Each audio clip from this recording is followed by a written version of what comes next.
Hey everybody, welcome back to my channel. I'm Katrina Marie and I'm here to make sure that you become the very best possible applicant before you click submit.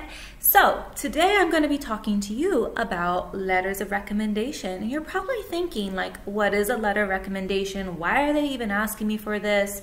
And how do I go about it? And do I have any influence on what people write about me? I mean, you probably have a list of questions when it comes to these types of documents. So let's just jump right into it and let's start talking about what is a letter of recommendation. A letter of recommendation, I like to call it an LOR. An LOR is basically a letter written by somebody, usually in an academic setting, on your behalf. It is a confidential letter that is submitted to a university application committee, and they will read what somebody writes about you without you actually reading it. Okay, so there is confidentiality involved in that, and you're probably thinking like, oh, well, like who do I pick? Like, what if they write something bad? Well, you're gonna be picking people who are gonna be your best advocates. You're not gonna be picking people who are gonna be writing horrible, scary, nasty things about you. You're gonna pick people who can really highlight your strengths and your uniqueness and what you can contribute to the academic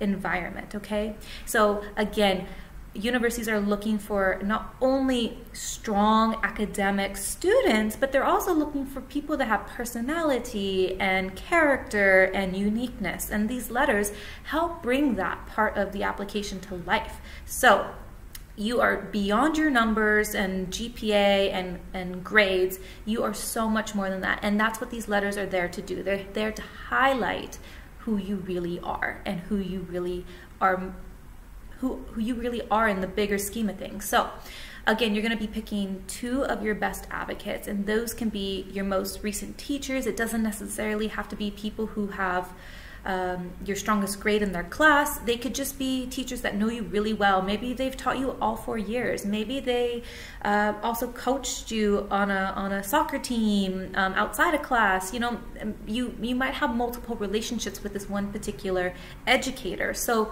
again, having a letter of recommendation from somebody who is the most recent influencer in your life versus somebody that taught you in grade 9. I mean, in grade 9, you were going to be a completely different person than you are now. You've probably transformed so much over these 4 years. So you're going to want to pick somebody who knows you, who you are now, okay?